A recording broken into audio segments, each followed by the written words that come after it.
Les estamos presentando Aquí se habla libertad con Pedro Urruchurtu por rcr.tv, la radio que se ve. Bien amigos, estamos de regreso en Aquí se habla libertad y ahora pues en esta parte del programa nos acompaña Julio Schilling, quien es escritor, politólogo, conferencista y director de Patria de Martí. Con él queremos conversar sobre varios temas que están teniendo lugar, pero que todos apuntan a lo mismo y que tienen que ver con precisamente el análisis no solamente de la izquierda continental, de la izquierda mundial, sus avances en un contexto además de imposición de corrección política y que, bueno, estamos viendo cómo eso se ha traducido en, digamos, derrumbar estatuas, incendiar cosas y, por supuesto, también en un contexto en el que pareciera que incluso tras una pues el chavismo y todo su proyecto internacional no descansan en sus intenciones, ¿no? Y justo en la parte anterior hablábamos con Orlando Avendaño de cómo empiezan a burlar mecanismos para precisamente utilizar a algunos actores para burlar las sanciones y cualquier cantidad de cosas. No descansan, al final los enemigos de la libertad nunca descansan. Así que bueno, bienvenido Julio, gracias por acompañarnos. Encantado, Pedro, de estar contigo en esta tarde. Gracias por tu tiempo, por acompañarnos. Julio, yo quiero comenzar con una pregunta quizás muy genérica, pero que creo que puede servir a la audiencia, ¿no? Izquierda y viendo sus tentáculos en Europa, en Estados Unidos, en América Latina, ¿dónde estamos hoy? ¿Qué riesgo corre hoy América Latina en medio de la pandemia? Pedro, los que decían que el comunismo estaba muerto, los que decían que atrás del muro de Berlín quedó el marxismo, el leninismo, han estado equivocados desde hace mucho tiempo y estamos viendo precisamente en todo lo que tú has descrito como una ofensiva del comunismo internacional que siempre busca disfraces, siempre busca determinados banderines para apelar a las emociones. Olvídate de que tienen que mentir, desinformar, engañar, llevar campañas fraudulentas, pero lo importante es apelar a las emociones, buscar levantar un resentimiento popular y, muy importante, la victimización. En otras palabras, hacer al enfoque, a ese grupo que ellos quieren movilizar, hacerlos creer de que su situación, buena o mala, es debida, sobre todo si es mala, es debida a que otros los están engañando, los están defraudando y la única salvación es derrumbar y derrocar el sistema. Y hay un denominador común. Uno, están en guerra con la noción de la familia, están en guerra con la idea de la nación, están en guerra contra Dios, están en guerra contra la religión organizada, contra la clase media, porque buscan solamente dos clases, los que están en el poder o el comercio internacional apegado al poder político y el resto, una servidumbre que depende del Estado dictatorial. La propiedad privada, regularla para realmente darle acceso a solo los que están acomodados con el poder dictatorial. Y ese es el propósito. Controlar la cultura, controlar por medio de una censura absoluta y tiránica, llamando lenguaje de odio la simple discusión. Y el tema del racismo, por ejemplo, en Estados Unidos, que tiene sus vínculos, y esto vemos, no es casualidad, por ejemplo, que si miramos las marchas y los motines, los saqueos, por ejemplo, en Santiago de Chile, hay un paralelismo extraordinario en la metodología y en el estilo de operar de lo que estamos viendo en las ciudades estadounidenses. Primero, el racismo sistémico no existe en los Estados Unidos. Definitivamente que no. El 13% de la población, que es la población de la comunidad negra en los Estados Unidos, ha habido un presidente que salió 2 veces, un presidente de la raza negra, y es imposible que el 13% solo lo hubiera elegido. En otras palabras, las barreras del racismo quedaron atrás hace muchísimo rato. O sea, la cuestión del abuso policial es una gran mentira también. De manera de que cuando miramos que 93% de los homicidios violentos son cometidos contra negros por negros, y en ciudades controladas 100% por lo que equivale a partidos de izquierda, el Partido Demócrata, pero su ala más radical de la izquierda, con una programación social que solo sirve para preservar un sistema de casta que inmoviliza la movilidad social, que destruye la familia, particularmente negra. Pues entonces vemos que tiene nombre y apellido el desastre que se vive en ciertas ciudades, pero no tiene nada que ver con el racismo. Y todo esto también no es nada nuevo. La Unión Soviética, el Comintern, siempre veía particularmente en los negros de Estados Unidos como herederos de la noción de la lucha de clase. El marxismo cultural, que de nuevo abrió totalmente, lamentablemente, el entendimiento de ese veneno, de esa toxicidad de Marx y Engels, a incluir una clase victimizada, marginada, porque se dieron cuenta que los obreros estaban prosperando y no les interesaba un bledo derrocar un sistema que les estaba beneficiando a ellos. La Primera Guerra Mundial, Pedro, convenció a cualquier persona pensante que las personas iban a pelear mucho más probable por la nación y para nada por una clase con la cual no se identificaba, porque su país, su sistema les estaba beneficiando enormemente. Entonces la falsificación del marxismo tradicional pues dio lugar a las nociones de Antonio Gramsci, por ejemplo, y sobre todo quienes mejor lo llevaron adelante, el Colegio de Frankfurt, ese grupo de alemanes comunistas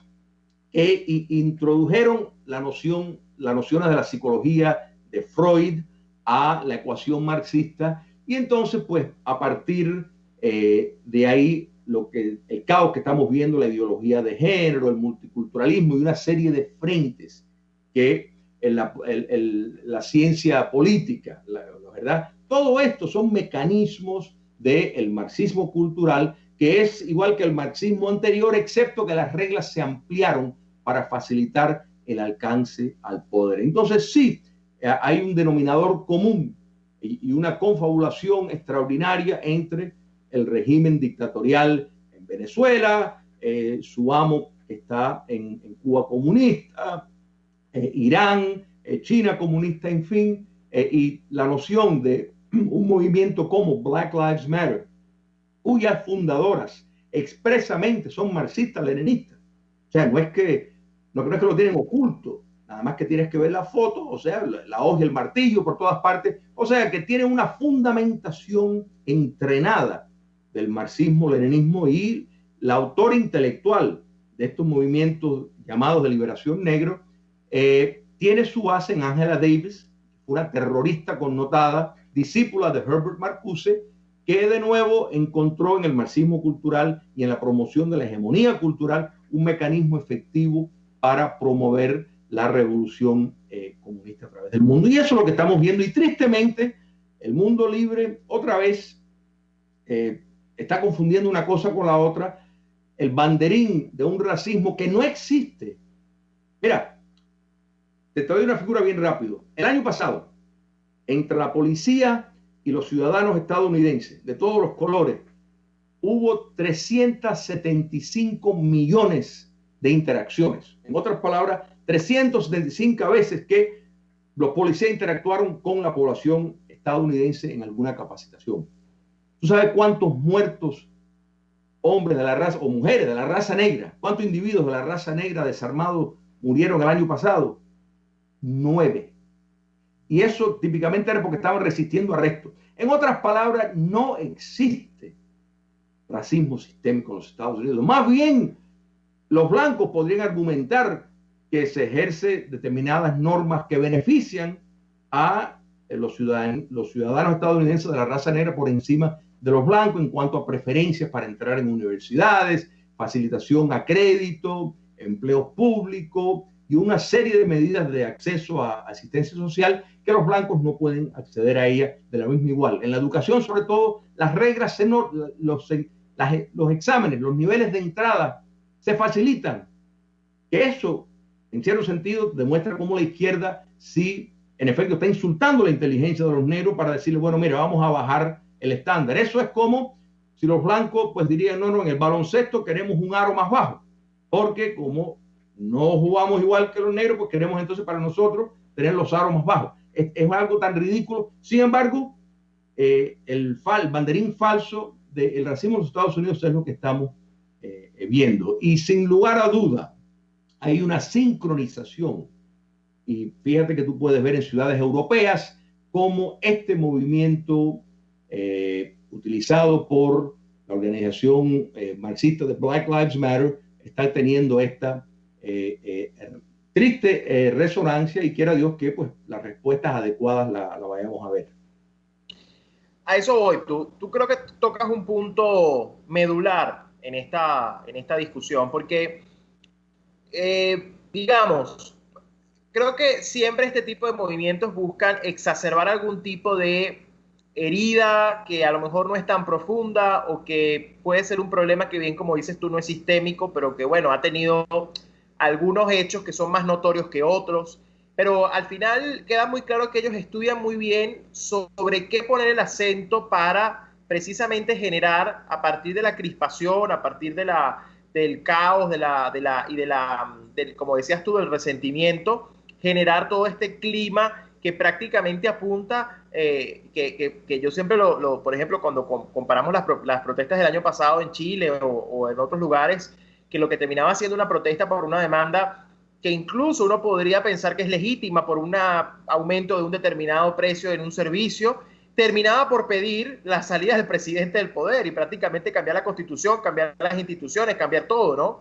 Eso ahí te demuestra que obviamente hay un hilo conductor con una intencionalidad política, y que lo que puede comenzar bajo la excusa de una protesta social termina siendo claramente una razón para socavar las bases del poder. Y en el caso, bueno, de Estados Unidos, hemos visto cómo se han valido de todo este tema de la disputa racial para justificar prácticamente un terremoto a punta de violencia, a punta de caos, y de esa manera decir que urge un cambio en los Estados Unidos sobre una serie de instituciones que, creo yo, y si uno compara, quizás esto no ha tenido tanto éxito como ellos hubieran querido, por las dos principales enmiendas de la Constitución de los Estados Unidos, la de la libertad de expresión, desde luego, pero también la segunda enmienda que le permite a los ciudadanos armarse, y eso creo que es fundamental. Ahora, mucha gente dice que esto de pensar que hay unos hilos que conectan a Chile con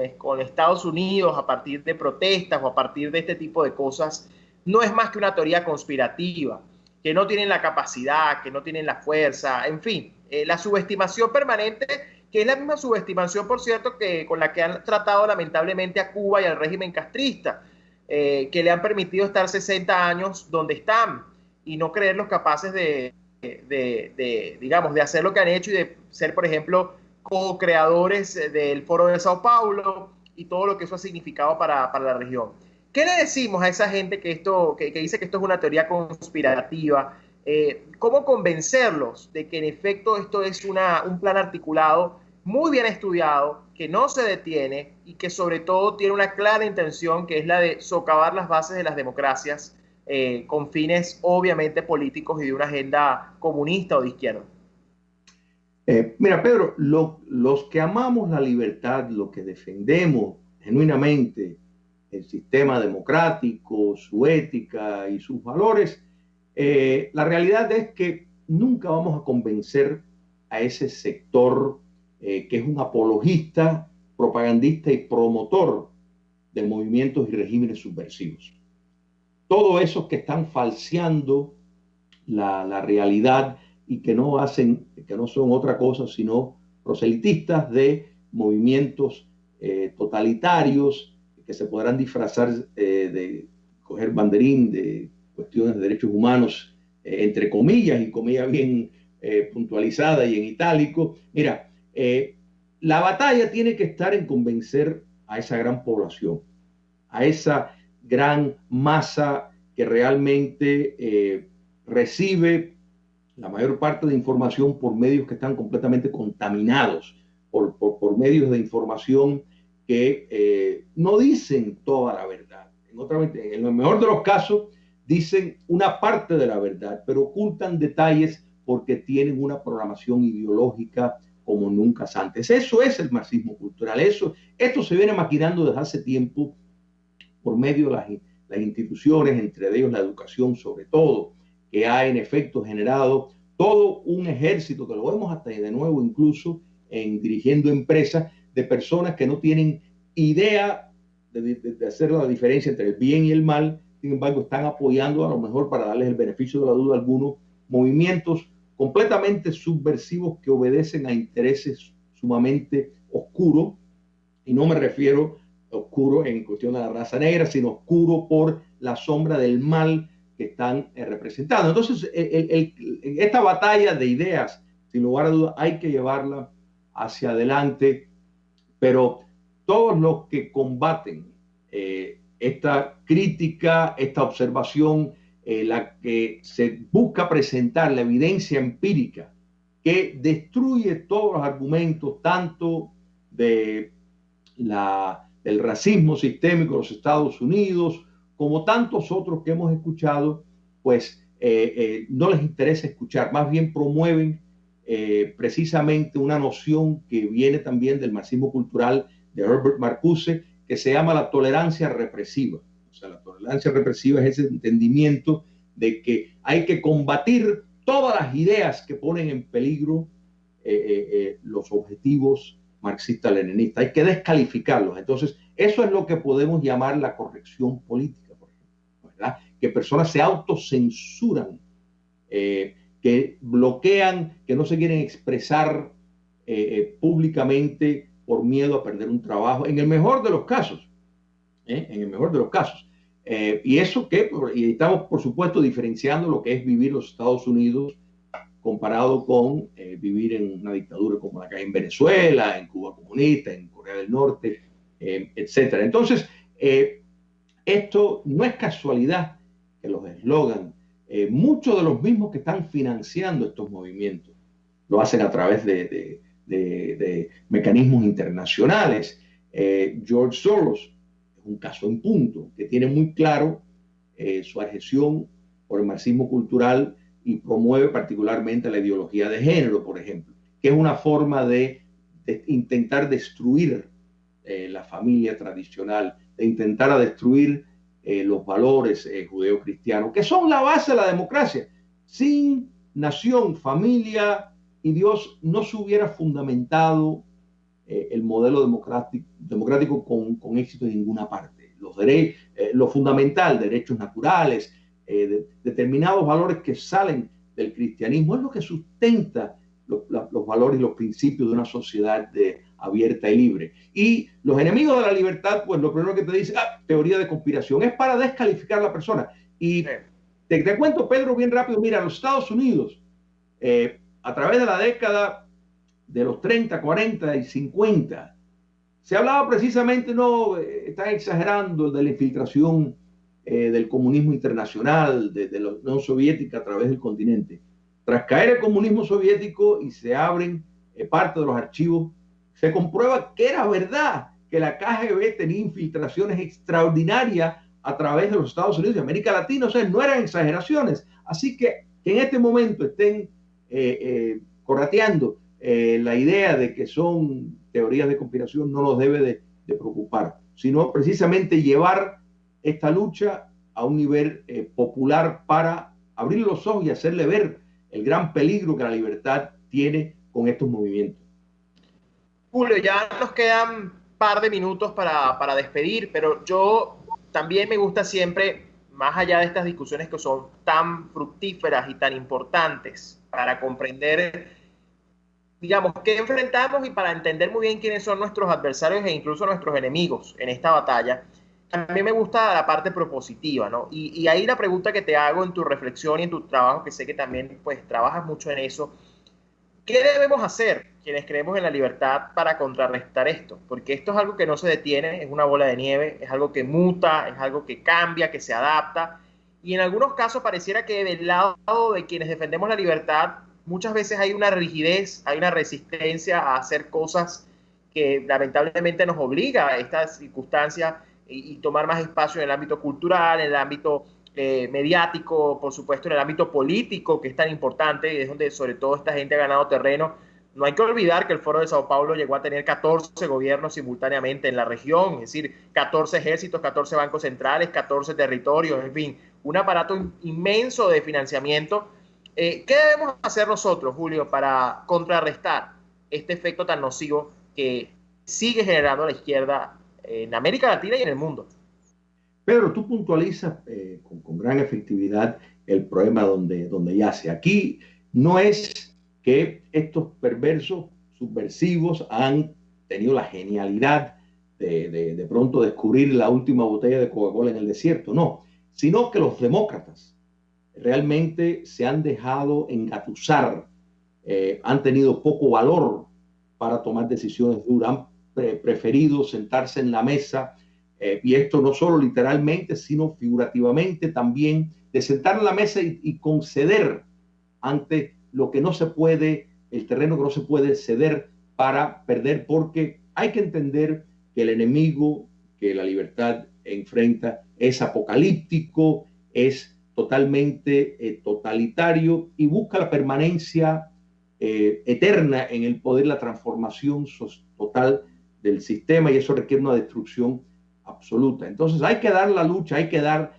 la talla, y tienes razón en el señalar, y yo creo que, por ejemplo, muchos que piensan, bueno, el problema es que se debe de respetar todas las tendencias. Bueno, la democracia requiere determinada disciplina, determinado orden, y si precisamente se va a tener la mente tan abierta como para dejar todo corriente de movimiento navegar libremente, pues entonces se va precisamente a salir y destrozar ese sistema. O sea, que requiere una vanguardia y sobre todo una batalla ideológica. Hay que defender las ideas con claridad y explicar y quitarle el disfraz que tiene de nuevo mucho frente a la ecología política, ¿verdad? Que contiene falsa información totalmente, y que no quieren admitir ninguna discusión fuera de la narrativa que sigue un guión que lo vemos escuchar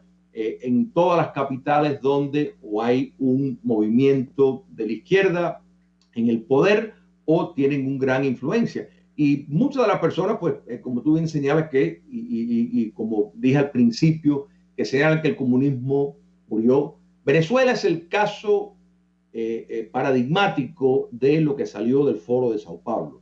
Es una dictadura con la simulación de una democracia, y todavía hay algunos que creen ese argumento, y ha facilitado el alcance al poder y la durabilidad en el poder con mucho más facilidad que anterior al Foro de Sao Paulo, cuando se seguían los mecanismos que prescribía el socialismo, el comunismo soviético. O sea, y en este caso, en el caso de Venezuela, por ejemplo, quien está ahora encabezando el comunismo continental es Cuba comunista, y Venezuela es tristemente una colonia al servicio de otras potencias, al servicio de una serie de movimientos subversivos para mantenerse en el poder. Es por eso que están las condiciones tan tétricas económicamente como están en Venezuela, para dar un ejemplo, y la faceta, el aspecto internacionalista que esto tiene. Venezuela no es un país soberano, ni es Venezuela, es una provincia de algo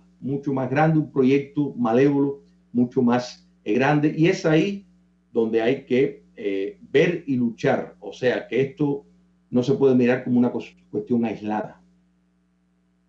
Bueno, muchísimas gracias, Julio, por acompañarnos, por tu claridad, por tu análisis, y sobre todo por esa lucha firme que tienes también, ¿no? Precisamente contra estas ideas de la izquierda, y sobre todo a favor de la libertad. Muchísimas gracias por tu trabajo. Gracias a ti, un placer, Pedro. Un abrazo. Por acompañarnos esta mañana para conversar sobre este tema. Seguro volveremos a conversar muy pronto. Con gusto, claro, sí. Conversamos con Julio Schering, politólogo, escritor, director de Patria de Martí. Y bien, amigos, hemos llegado al final de nuestro programa. Muchísimas gracias por acompañarnos como todos los jueves por acá por la señal de Radio Caracas Radio. Nos escuchamos la próxima semana. Chao, chao. RCR presentó Aquí se habla libertad con Pedro Urruchurtu.